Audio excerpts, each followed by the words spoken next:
Good morning, everyone. Welcome to our monthly NICAR webinar, where it's called Commercial Real Estate Broker Forum. And it gives us an opportunity to have other practitioners first give us some content. Every month it's something different, especially our members of NICAR. We love to hear what they're doing and how they can contribute to commercial real estate. And then afterwards, the non-recorded session is the needs and wants, where everyone has an opportunity to advertise their top priority, whether it be buyer, seller, landlord, tenant, just learning about commercial real estate, whatever the case is. I do try to use some of the concepts that I take home from marketing meetings at National Council of Exchangers, another great organization where you can market your real estate listings, and we have a very collaborative environment and help each other to get deals done. So if you have any questions or suggestions, please reach out to me. I'm Teresa Mueller. I'm the managing broker of Trillium and the chair for CRE Broker Forum. We also have the Commercial Global Business Network every month, as well as a variety of other NICAR events, which I encourage you to attend. In fact, later this day is Oktoberfest. So hope to see you at one of them. Always open to suggestions. I am on the executive board, so I would love to hear what you would like to see in NICAR's programming. Without further ado, I'm going to introduce Matt Mahmood, which I actually don't know him. I had been introduced to him through someone at National Council of Exchangers, and this is why we participate in multiple groups. And he said, I could talk on a variety of topics, and we talked about energy as a source of income. So I actually have no idea what he's going to tell us. He could tell, Matt, if you could introduce yourself and then give us some content, and then we'll have a Q&A after you're done. Fantastic. Thank you, Teresa. Matt Mahmood, I'm the CEO and Chief Disruptor for Clean Energy Solutions at Energy. We're basically a 5-year-old company, but we officially launched late last year as part of our global strategy to provide energy for commercial and industrial properties, not necessarily residential and not necessarily municipal. So our power generation systems are designed to take the burden of energy off of the grid and then provide that to the property owner and the property managers.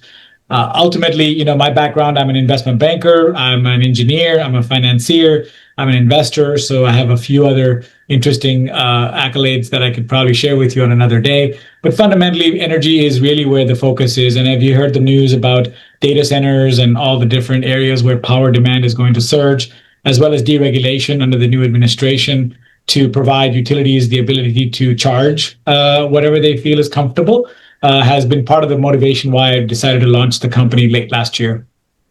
Thank you, Teresa. And you can go ahead and start your presentation. Sure. Awesome. So essentially, this is our overview of the company. I presented this together just to give you an overview of our business model. Our goal is to provide stationary power to commercial industrial properties that are currently using a lot of power from the utilities, whether you're with Ameren in Illinois, or whether you're with Nicor, or whether you're with Nucor, or whether you're with Duke Energy, anywhere in the country, we can provide energy on the property without having to invest heavily in going out and upgrading your entire infrastructure. And the way we do that is we basically provide the traditional battery and storage solution, which everybody knows how to do. But we also bring in natural gas generators that are CARB efficient, California emission standards wise, in terms of low carbon dioxide, low NOx, nitrous oxides. And we're also working on bringing in something called fuel cell technology, where we can bring hydrogen gas or any kind of natural gas-based system to run power 24/7 at a very, very low cost. At the bottom of the page, we also do provide equipment for the building owner, whether it be power switches or gears or EV chargers, or smart panels or PDUs or power distribution units. And if you have a multi-tenant building in an office or residential, you can actually use our system with sub-metering as well. So we can actually create data sources and information where your tenants can now be billed individually based on their consumption, rather than putting it on a per square footage basis. I do have a presentation in this document that shows you a case study of a commercial building that we did install a system for.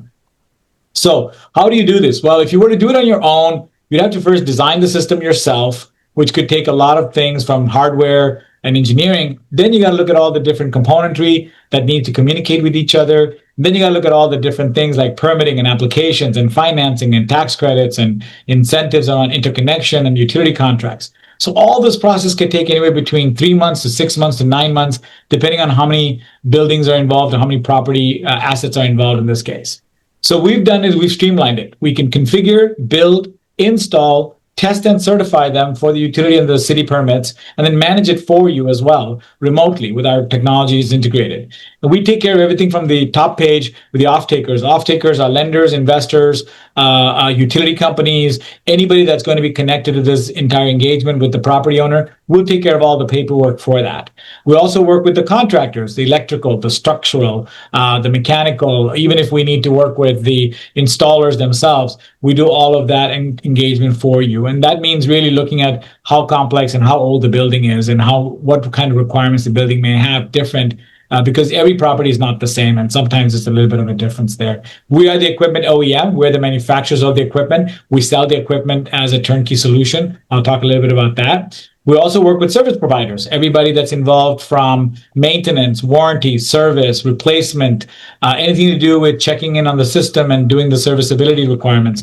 We'll take care of all the service agreements that go with this engagement as well. And finally, technology. So if you have EV chargers, credit card processing, billing, and individual tenant billing, and collecting those invoices and making those and pay that directly to the utility, all that stuff we take care of in the back end as well. So we bring the whole streamlined process as a turnkey solution in the program. We have our own software, and we also work with something called hardware engagement controllers that give us feedback on how the equipment is doing. So if anything goes wrong with the equipment, we will know about it before you do. And more importantly, the landlord will not have to worry about, well, where am I going to get the parts and serviceability for this stuff? It's all taken care of. So what is a DER? A DER means distributed energy resources. That means it's more than just solar and battery. And so what we focus on is things like, again, we don't do the residential flexibility because that's a market that's there. But according to industry reports, there's a large amount of people out there looking to get into providing their tenants and their properties with their own energy. So we bring that battery, we bring that fuel cell system, we bring that storage technology and solar, but we also bring in the EV charging for additional revenue streams as well. And so when you look at the income opportunity here, the market demand is just starting right now. And even with deregulation and even with the cancellation of a lot of the tax incentives under the new administration, property owners are still looking to maximize the NOIs on their property, and energy is a way to do that. And I'll walk you through that in the next few slides. So what does it really mean? Well, what happened is this. During the Biden administration, majority of the investments that went into clean energy and energy technologies were in the West Coast or the East Coast. Nothing in the Midwest was touched. I mean, if you look at it, Illinois has a few great opportunities, but fundamentally from Idaho to Illinois and from North Dakota down to Kansas, a lot of that area was left empty. And part of that reason was because the focus was really trying to win over opportunities where there are higher demand for power. But people rarely considered the fact that energy is actually a very key resource for farming, agriculture, food processing, medical services, hospitals, and so on and so forth. So there's a lot of areas in that empty zone in the center corridor that's completely vacant. Another aspect is the further you are from your power generation, the more they charge you for the delivery of that power to your building. So if you look at your meter bills that you get in your commercial property or even your home bill, what you'll find is that they charge you between 12% to 15% to 25%, depending on how far you are from the power generation location. And that's because of the loss of energy over long distances. And so we believe you have to bring the power closer to you to limit that loss, but more importantly, to reduce your overhead and cost that goes into it. So what's our core market look like? Well, this is kind of the network area that we find has been underserved under the Biden administration tax incentive programs. But more importantly, companies are investing heavily, like ComEd in Illinois, Ameren in Illinois, AEP in Indiana. They're investing heavily into bringing more power to their tenants and their customers, but they can't because of right-of-way rules, easement rules, permitting requirements, not to mention, the utility commissions and so on. So there's a lot of red tape that goes into this stuff, and that really makes it harder for building owners, factory owners, warehouse owners, hospitals, clinics, and universities to get more power when they need it. And this is an area that we believe can be served with our technology. If you look at the commercial and industrial space, this is again outdated data from 2022 and 2018, but it tells you where the data shows the market demand is. And if you look at the larger scale where I've highlighted in yellow, 29% of all commercial real estate is in the Midwest region. And a bulk of that is warehouse, storage, office, and education. And so if you think about it, there's a lot of people out there who are trying to grow their businesses, but aren't able to get tenants to occupy their buildings because there's not enough power available in those spaces. And many people are looking to convert warehouses to factories and assembly yards and medical facilities and so forth. And again, power is a limit because the utilities already subdivided all the power in zones that are basically limiting the capacity they can provide in every area. So whether you're in Northbrook, Illinois, or Des Plaines, or you're in Evanston, you can see that the power grid system in Chicago alone is broken into small fragments because they don't have enough infrastructure and they're not going to put any money into it because now the demand is to grow in other areas of the Illinois market. In terms of the total square footage, well, according to 2018 data, this is, again, showing 96 billion square feet of floor spaces out there. Our core focus is about 48% of that, 98 billion square feet. And so you got a ton of real estate out there across the United States that's basically looking to modify, revamp, or remodel their properties to support new tenants and new tenant requirements and tenant improvements. But in many cases, they don't have the capacity of power to provide that as well. So here's a case study I can share with you very quickly. I want to be respectful of time. Teresa said, Matt, you got 15 minutes. If I go too fast, I apologize. Deanna has said that this data will be available for you to review later. I'm also available offline to answer questions as well. But just to give you an idea, we did a project here in Minneapolis. This is a 3-building project. It was basically right off of Highway 36 and 35W. It's about 8 miles north of downtown Minneapolis. And this is a property owner that I know really well. And he said, Matt, I've got a problem. I've got a tenant on the 4th floor that's a mammogram medical services company, and they suck up a big chunk of our electricity. What we want to do is find a way to get off the grid as much as possible. Could you help us? I said, sure. So he sent me 12 months worth of electricity bills. I put that into our database system. I said, hey, I got to understand a little bit about how your tenants are in each of these buildings. But more importantly, I want to know is how you're dealing with the utilities today. And as you can see in the top left-hand corner, the age of the buildings. So you got a 1970 building, you got a 2005 building, you got a 1968 building. And this is important to know because the roof structure and the weight load that can handle with the snowfall that we get in Minnesota, it's a very big factor in the permitting and application process. And so by knowing the age, we can see if we can grandfather in our solar panels that can fit on the rooftops, and then how we can actually make the value of the property more importantly for the landowner as well. And you can see 152,000 vehicles pass by this building every day. So there's a lot of high traffic in here, but cost of utility is a fixed cost per square foot. And if you look at the bottom of the page, you can see that they're getting charged about 17 cents before taxes by the utility. And the average cost of electricity is about $200,000 a year. And they're charging, the utilities are charging them about $16,000 a month for utilities for these 3 buildings. But they're charging per square foot triple net. Excuse me. So they've got 13 cents basically being charged per square foot. That includes the house meter and the common electric areas for the rest of the building as well. So the tenants are paying this, but the bigger culprit is the 4th floor mammogram services company that's basically turning on the MRI machines and the X-ray machines and the CT scan machines, which are really turning up their power demand. So the other tenants are actually paying the cost of it, even though it's part of the net electric bill that they end up paying for. So in the project proposal that we submitted to the landlord, we basically said, here's how we're going to do it. We're going to put solar on each of these battery buildings. We're going to add a battery, and we're also going to add some EV charging in there for additional revenue. And the total budget was about $1 million, but we ended up paying about $17,000 in engineering evaluation because we had to go back into the floor plan and the drawings and the permitting documents to make sure that we understood the building could handle the weight of the new hardware they were going to put onto it. And then we also had installation, and also we had certain costs for designing the entire system overall. But it was about $1 million, you can assume, as the total cost of this project. So what does it look like? As you can look at the graph here, this is actually a real photograph that we took from a drone after the project was completed. And then we overlaid some PowerPoints to show the animation to show you how the power flows. So they already had a generator on the far right-hand side. You'll see they already had a generator on the property, and that generator supplies the power to the battery. Then we also have the transformer at the bottom left-hand side of the page in red that provides from the utility. That's a 300 kVA power transformer. On top of that, we added the solar panels and we added the EV chargers in yellow that you see out there. The battery acts as a gatekeeper to make sure all the power flowing into the buildings are regulated and monitored so we could direct power to each of the buildings as demand would surcharge. But we also added sub-metering to the property so we knew which tenant was sucking up which power in each floor and each office space. So that way we could actually meter them and charge them the right amount and pro rata the bill. So that way no one tenant had to pay the cost of another tenant's utilization. So this is just an overview of how the distributed energy structure works. If you were to go today to talk to ComEd or Ameren in Illinois, they will tell you that, well, we don't care about how the tenants pay the bills. We only provide the power to the building. And that's a problem to the landlord and the building owner because they don't have an income stream to do this. So how do we save the landlord money? Well, the way we did that was the current situation was the left-hand side of the screen, that the three properties were basically pulling in 1.3 gigawatt hours of electricity.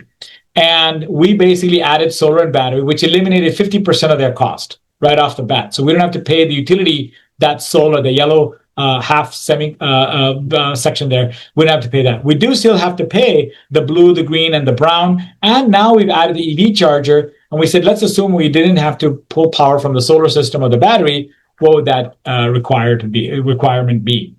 And then we broke it down from a financial perspective and said, okay, how much is it from a cost perspective? Well, if you look at the original bill on the left side of the screen, you'll see that the brown section, which is the bigger building, had the mammogram company in there, and they were basically paying $107,000 a year of electricity bill. And then the blue section, which is the newer building, the office building, was paying $55,000, and the older building was paying about $38,000. But once we put the system together, we reduced that brown cost to $46,000. And then we add the green was about $16,000, and then the blue was about $24,000. So right off the bat, we reduced a significant portion there. We also added the cost of the EV chargers if we were using utility power to do that. The total savings is that we reduced the demand charge by $54,000, and then the basic savings charge was $69,000. So we ended up saving $123,000 out of $200,000. But we also added back in there about $21,000 in energy revenue from the EV chargers at 25% utilization.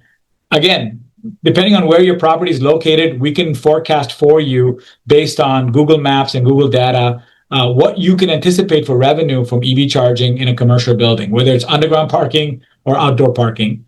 And that can give you an income source that can be 25% utilization all the way up to 70% utilization to be conservative. But if you added that number back into the savings plan, the new net cost to the landlord was $74,000 for the entire electric bill, which is a huge savings for them. And now what does that mean for income to the building owner? The building owner can now take that $123,000 and add that to the NOI of the property. They're going to still charge the tenant market rate for the electricity, but their savings is going to be now coming in favor of their income stream, which is really what we wanted to do to begin with. And so the building owner now has improved the NOI, and this is the math we did on this. So let's talk about return on investment.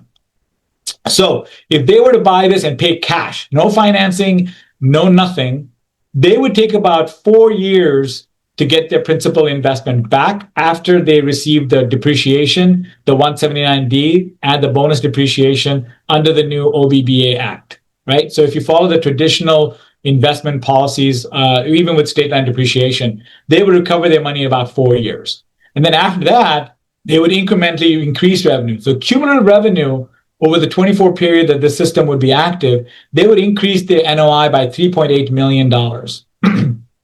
So I'm not a realtor, but I could tell you that there's an income revenue that applies on a multiple that increases the value of the property just by the basis of the fact that you've now added revenue that wasn't there before.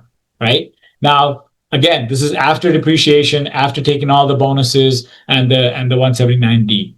Now, if you were to say, hey, Matt, that may not be the best case because the landlord doesn't have that kind of liquidity to put $1 million into a solar system or a battery system. And again, depending on their tax situation, I'm not a tax advisor, they could opt for the second option, which is financing it. So if you were to finance it, you would be profitable day one. Why? Because you're going to amortize that cost of that investment over the course of the ownership. So your net savings minus your cost of capital, you would actually make $3.4 million over 24 period versus previously 3.8 million. Why is that? There's a cost of interest. The banks don't give it to you for free. So there's that income that you can generate, but you don't have to come up with any money out of pocket day one. That again comes to the question of how much NOI can you add to the property when you have an occupied building with a utilization of this. And this building, by the way, had a 70% occupancy rate. And their attractive value here is that they're going to sell to the tenants that their electric rates are not going to change over the next 5 years. Even though deregulation of the new laws around many states allow utilities to increase rates up to 10% or 9.6% per year. In Minnesota, they allowed Xcel Energy to increase rates by 9.6% per year for the next 3 years. I don't know what it is with Chicago, but I know there are movements right now to increase annualized rates for electricity. So that's just an overview of how we believe there are options of financing this. You can lease it, you can rent it, you can buy it, you can finance it in different instruments that are out there. So this is to give you an idea of the cost return. So what they were paying was roughly 17 cents for electricity. If they made this as a cash purchase, their LCOE, which is low cost of electricity, would now be 1.3 cents versus 17 cents. The difference is what they would pocket for themselves by still charging the tenants 13 cents per square foot and still be able to keep that differential as their savings. If they did the loan program, which is basically financing it over a 20-year period, their cost would be approximately 5 cents or 5.5 cents versus them charging the tenant 13 cents. So there would be a delta there they would pocket. And if they did a lease option, which is the lowest cost of capital, as you can see when you lease a car, obviously you have to have a buyout or a payment that you'd have to pay at the end of it, then that would be about 2.8 cents per kilowatt. So you can see by the spread that there's opportunity to add income to the landlord's income stream by opting for one of these three options. Not to mention, many cases you get to keep that depreciation, the bonus depreciation, the 179D, the MACRs, as well as several tax credits. If you're in a low income neighborhood, if you're in a very high area where there is a demand for tax incentives or new market tax credits, you can qualify for certain areas or distressed zones, as they call them. You can qualify for additional tax credits from the local PUC or the Public Utility Commission or from the local municipality as well. And of course, what's our business strategy? Our business strategy is, what does a 50 kilowatt system look like? A 50 kilowatt system could be as small as a liquor store and a small office, strip mall, you can say that. If you look at a 100 kilowatt system, you're looking at a small medical clinic that's an island. 150 to 300 kilowatts could be anything from manufacturing, distribution, cold storage, warehouses, and so forth. So there's a multitude of customers out there who really fit within the 100 to 250 kilowatt range that are strip malls and office buildings and warehouses and storage yards and so forth that are really useful for that. So we believe that there's an avenue of opportunity there. Now, the price ranges vary based on how many different things you want added to the project. These quotes on the minimum are just battery and storage. But if you want to add to that fuel cells and distribution panels and EV chargers, that range can spread depending on how diversified you want to make your distributed energy system for that particular tenant, landlord, or building owner. And so we believe that working with a good tax advisor, we can develop different scenarios to see which optimization structure makes the most sense for that particular project. Last but not least, again, what's our core market? Our core market is retail malls, service complexes, factories, processing centers. We worked on a project in Joliet. It's a chicken processing facility. They process about 70,000 pounds of chicken per day. And again, they run 24/7. They supply a lot of the grocery stores with fresh chicken processed at their facility. And they needed a large 2 megawatt system for that. And that's, again, we got in the Midwest dairy processors, food processors, different kinds of machinery and fabricating facilities. Multi-tenant buildings are a very unique opportunity, but in many cases, they're very landlocked. So many of those cases we have to look at on a case-by-case basis on how we can find opportunities to lease the property next door or lease the roof of the property next door and see how we can make the utilities support our buildings there. On the right side of the bottom, we do warehouse and distribution. That's kind of been a majority of our conversations with a lot of the CBRE guys, the JLL guys, the Colliers guys, because they have a lot of empty buildings in many of these industrial zones that aren't finding tenants. And so if you bring that power value to those warehouse buildings where they can retrofit it or they can do TIs to the property, they can make it more attractive for a different market altogether and not just keep it as a warehouse.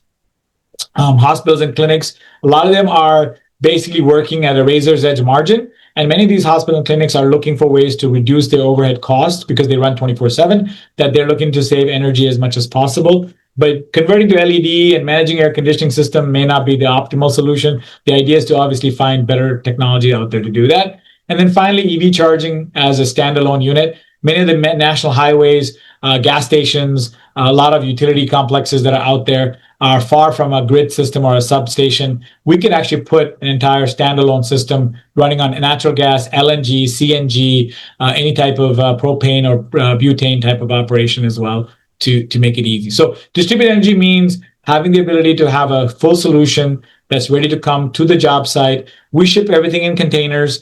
They arrive at the job site. We give step-by-step instructions to the electrician on how to get this thing set up and installed quickly, so they're not looking at with different ways to stretch out their time in building the system together. And we obviously work with the engineers to make sure that they understand the process. Last but not least, capital. So until DOGE came in the conversation, there was money available from the DOE, but there's still money available from U.S. Department of Agriculture. HUD has some money as well. DOT has money as well. Tribal Affairs has money. And in many of these states you see that we've talked to, they still have capital available that are unallocated for clean energy programs. On the right side of the screen, there's a lot of private capital. I mean, if you look at the lenders that are out there, you'll find that many of them have, Wintrust Bank, for example, in Illinois, has a large capital source of investors looking for tax equity and looking for tax deferred investments in buildings and properties where they can get investments in clean energy. And sometimes they want to actually annuitize that revenue and they want to just basically finance it for you for zero down payment. And these corporate banks and green loan banks are saying, well, we want to get that percentage of that savings that you're getting from electricity as part of our compensation. So they might split the profit with you 50-50 if you don't want to pay any cost towards the construction of a DER system. With that, that's the last slide I have. I hope I've kept respect to time and I can now answer questions for you guys.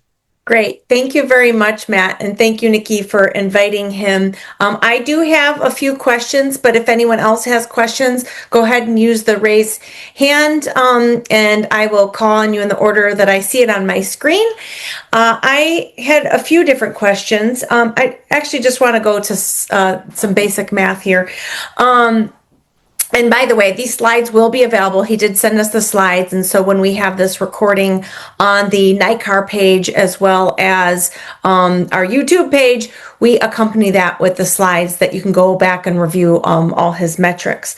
But one of them, so I think you kind of gave the office example, and I'm just going to use round numbers for the sake of this understanding some of the math. So let's just say, oh, you know, as a landlord, you allocated $100K a year for energy or electricity in some form. And so, you know, I'm saying this office, like it's a gross lease. So is the idea is when you're saying, oh, let's reduce it, and maybe now you're only paying $60K to one company, but because you put this capital investment, you know, there's a savings of $40,000. Is that the idea? Is because it was a gross lease, that's how you can kind of pocket that extra? Because obviously, if the tenants are paying utilities, then it's a different set of metrics that you're selling. Yeah, many common buildings don't have sub-metering available, right? So they include that as part of the gross lease. And so it's a flat fee that they pay as part of the triple net.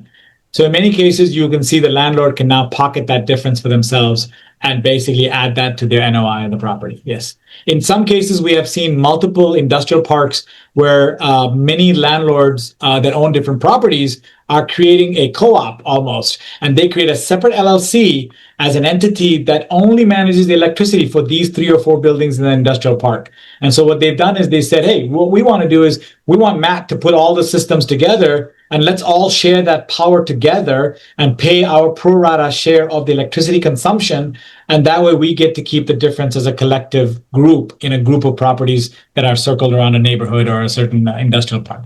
But that's right. Gross up is basically the way they do it now. And so I guess then if it's like a triple net and they're going to pay directly, have landlords been advertising some sort of ESG messaging to attract tenants? Yes, and that's really the game of the game that they're pushing for. Many multinational corporations that have agreed to energy efficiencies and environmental incentives are now bragging about the ability that your building is energy compliant. And they may not share the savings with you, but at least you're meeting with that standard. Our data also provides a certificate at the end of the year for the IRS. If you are in a neighborhood where you're eligible for carbon credits, you can take that energy savings certificate from us, submit that to your tax accounting firm, which will then go to the IRS. And if your neighborhood does allow you to receive certain tax incentives and rebates and carbon credits, you'll receive that. In current cases in California, I think it's 7 cents to 11 cents, depending on the neighborhood. In some parts of Boston and Seattle, it's 3 cents to 5 cents for every kilowatt hour that you actually produce your own power that's clean energy. Okay, thank you, Matt. I have a few more questions, but Bill, do you want to go ahead? Yes, Matt, the federal tax credits, I noticed you had a question mark. Are those set to expire January 1st? There are 3 different areas in that. Good question, Bill. So the first one is that the ITC tax credits, or 45X and 48X and 45L, are all set to expire in December 31st, 2025. But if you're grandfathered in, because before December 31st, you can actually have 2 more years to complete the construction of the full DER system on your property and still be eligible to receive that 30% tax credit. So they may expire for new projects after December, but after January, there are going to be ways to circumvent that by using your OBBA tax credits under 179D, MACRS, bonus depreciation, and those. So the ITC might have expired, but then the new provisions for property owners and building owners are much more attractive with those depreciation. Because what is an ITC? An ITC is a tax credit against income that you're reporting and the tax you owe. What if you had to depreciate that day one and you don't have to even pay income on that, right? So you're getting ahead, one step ahead of the tax credits, where you don't have to report that investment and get the depreciation up front. So if you're under construction with your project, or it's, your contract is signed and you have construction, you got 2 years to complete that and still get your federal tax credit. The 30%, yes, sir. Yes. Second question is, on these large industrial and commercial applications, do you have batteries for storage, or is that a separate item? And how much does that add to your cost? Well, if you go back on this particular project, here, we added a 200 kilowatt battery, which is about 4 hours of backup power, is what we call it. And the battery was basically $157,000. Now, you can get larger batteries that are 4 or 5 times bigger. But this case here, because the only reason was it's a office building and not necessarily a factory or a hospital, they didn't need a larger battery system for that. The only reason we keep a battery is to buffer peak demand and peak shaving. So whenever the MRI machine came on, the meter would go sky high above the rated allowance of electricity. And the landlord was basically paying $54,000 in surcharges as a result of that mammogram company using a spike in demand. So battery acts as a buffer where it controls and levels the load, so you don't have to pull power from the grid and have that spike in demand that you need there. So the battery can be a very incremental part of the overall solution. And it's also for emergencies and also for a weekend run. So what we do is we run on island mode on weekends where there's nobody in the building. You can actually deplete the battery at a lower discharge rate. So your battery is going to have a buffer ability to not necessarily pull any power from the utility company during the weekend hours. And can you talk a little bit about the technology advances? I know that new panels coming out, our 440 panels, are much more efficient, okay, especially in, winter months whenever the sunlight is not as direct, okay, or as intense. What do you see in the future for that? So I just came from the Las Vegas RE Plus show, which is the clean energy show. It's the largest show in the world. 50,000, exhibitors in different levels were showing all kinds of things. The panels we used in this building was 720 watt modules or panels. The 440s are mostly used right now by utilities and municipalities for solar gardens and community buildings like that. It's about 2 years old. And it's almost like you're buying 4G phones versus 5G phones, right? The technology can change based on the size and scale, but the efficiency and the durability of the newer solar panels are much more than it was ever in the past. Number two factor is that with these power systems, you also have to understand the inverters and the supplemental equipment that you provide with it. And those have to also meet the standards. So you can't take an old solar panel and put new inverters in there, or take newer solar panels and put old inverters in there. You have to match the system. And so our engineers design everything here in Minnesota to make sure that we are providing the latest and greatest technology. Number two factor is rooftops are not very big. You can imagine there's air handlers and cooling systems and all this stuff. So you have to really find ways to optimize every square feet of that rooftop so that you get the maximum value. The other thing that we also ignore is the parking spaces. Many of these are perfect for carports. I don't know about you guys, but we get a lot of snow here. And having carports is a saving because these are like the shape of number 7. And you can literally put a car and still have a snowplow go underneath that carport and clear out the snow without damaging the solar panels that are above it. And those solar panels are between 7 to 11 feet high, so the trucks can go underneath it and shovel the snow and move the snow out of the way in case that's needed. But importantly, you can add a significant amount of solar to this particular project. And we still have the option to go back and put an additional 300 to 500 kilowatts of solar panels as carport services as well, which can also feed the EV charging solutions as well. So solar panels technology is evolving very fast. I think within the next 2 to 3 years, each solar panel that used to be 440, 520, 630 right now is the average. We do 730s. They're going to be at least a 1 kilowatt battery. I mean, 1 kilowatt's 1,000 watt modules that are going to be coming out. So the technology is moving fast. Even the chemistry of the technology is moving fast, where you're going to get higher rating efficiencies. Our solar panels have an efficiency rating of 23% to 24%, but the future is going to be 30 to 35% efficiency. You'll see that. But again, there's a price premium to that, but we recommend sticking with the current market where there's available supply. So should we wait 2 or 3 years till the new panels come out, or does it really matter? It doesn't matter because the overall square footage and the property usage are going to drive most of the consumption need. The savings that you get today would probably be realistically even achievable. This particular building project that we did in the summer months, we hit over 90% efficiency from the solar panels, which basically meant that the building was running independent for more than 7 hours a day in the summer, 8 hours a day without any power from the grid. So you can imagine that you're only pulling 10% of your daily power from the utility during the peak business hours because of the sunlight being so bright. And so many of the safety ratings around these are rated to show that, hey, we're not going to give you more than 20, 25% efficiency, but we've seen solar panels perform well above that because, again, the quality of the technology is much better, but for government requirement purposes, they have to keep a minimum threshold of 20 to 23% efficiencies. Okay. Thanks, Matt. Thank you for those questions, Bill. I have a question about, minimum criteria, for example, minimum square footage that you look for. And are you all over the U.S. or are there places that you can't go? So criteria and geographies. Yeah. So we look for properties that are at least 25,000 square feet, partly because there's enough rooftop space to cover a majority of that.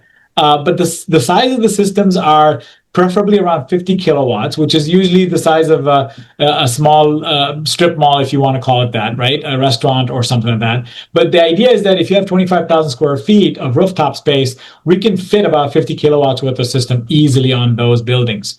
And so that's really the main effective benefit there. The other part of it is if you're looking at a restaurant or if you're looking at a warehouse or a hospital or a clinic, it all depends on how much parking is available too, because in that system, we can put very strong rooftop, but also add to it parking structures that will allow you to have more available. So in downtown Minneapolis, for example, there's not a lot of land available. So we're talking to parking companies to say, can we lease your rooftop to provide power to our neighbor next door? And they're like, sure, how much are you going to pay me? And their rates are a hell of a lot cheaper than the electricity cost that the building owner has to pay for electricity. So it's a win-win for both sides. They get income from the rooftop being not having to shovel it every winter with our carport systems out there.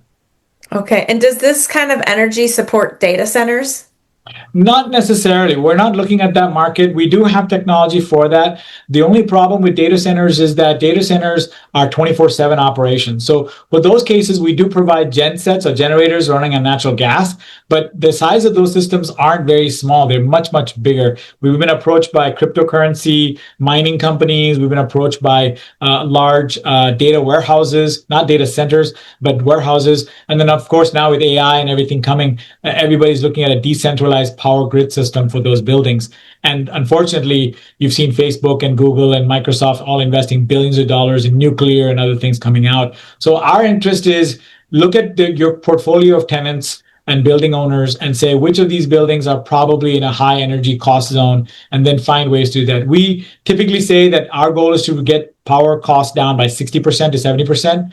But in many cases, we've been looking at proposals where we can save them 40% on the best side scenario case, but the tax incentives wash out that savings even higher because their return on investment is less than 3 years in some cases. So data centers, it's 24/7 and requires generators that run on natural gas. Our generators, for example, let me go back 2 slides here. So on this building here, our generator, this on the far right-hand side, you see here, that generator is a 250 kilowatt natural gas generator. That generator, if you were to buy that same amount of power from Xcel Energy, you'd be paying about $40 for every hour that you run and pull that power. But if you run the generator, it's only $8. So you're saving between $40 from buying utility power, running your own generator with natural gas, and cost of that equipment and maintenance and everything included at $8. So you can see the savings during the peak day hours, but at nighttime, the electricity rate drops from 20 cents down to 7 cents. So now you don't need to run the generator at nighttime. You just pull the power from the Xcel utility grid that you have in there. So balancing the load and peak shaving is really where our technology is, because we're connected to the grid, we're connected to the metering system. And just for all of you out there, and maybe your tenants don't know this, or maybe your clients don't know this, but the utilities are now deregulating their entire system, where in the old days, you pay a flat fee for kilowatt hour that you consume. Now it's called time of use. Even in your home bill, is going to change next year. You're going to be paying more during the day to run your dishwasher and washer dryer than it is at nighttime. And the time of use billing system is going to ratchet up and down depending on what neighborhood you are and what substation is nearby that's providing power to you. And so they can make a lot of money by charging your time of use rates. And that's what's going to happen with commercial and industrial space, we see as well happening. It's already started, I should say. They retroactively started putting that into effect in Minnesota. And great. Yeah. Any other questions before we end the recording? Bill has one last question, and then we will end the recording after that. Sure. So in addition to the solar energy and the backup with natural gas, can you also add companies like Think Energy that gives you upwards of a 25% discount on your electric that's delivered there for the times that you are delivering those electric, off the grid? Yeah, so it's called cogeneration. Some utilities and some independent power producers and some co-ops provide certain incentives and tax credits for people who do cogeneration. So, for example, we have a dairy farm in the southern side of Minnesota. They use biogas to take all the manure and then generate power, but they also provide a diesel generator in the winter. Apparently, cows don't produce milk in the winter if it's sub-zero temperatures out here. So a lot of times they do have cogeneration permitting, and there's cogeneration subsidies available for building owners and property owners, depending again on the case and scenario. Yes, you're absolutely right. Great. Thank you for the questions. Matt, thank you very much for this presentation. As we mentioned, the presentation and slides will be on the NYCAR CRE Broker Forum page, as well as the NYCAR YouTube page. And if you have suggestions for content in the future, always open ears. This is our last session for the year because the last couple Tuesdays interfere with holidays. But I am expecting that at the beginning of the year that we will have some kind of forecast, Chicagoland and or US, as we coordinate with CGBN. And I appreciate everyone's time. Please do reach out to me, Teresa Mueller, Chair of CRE Broker Forum, as well as Managing Broker of Trillium. I love to hear suggestions and always open ears.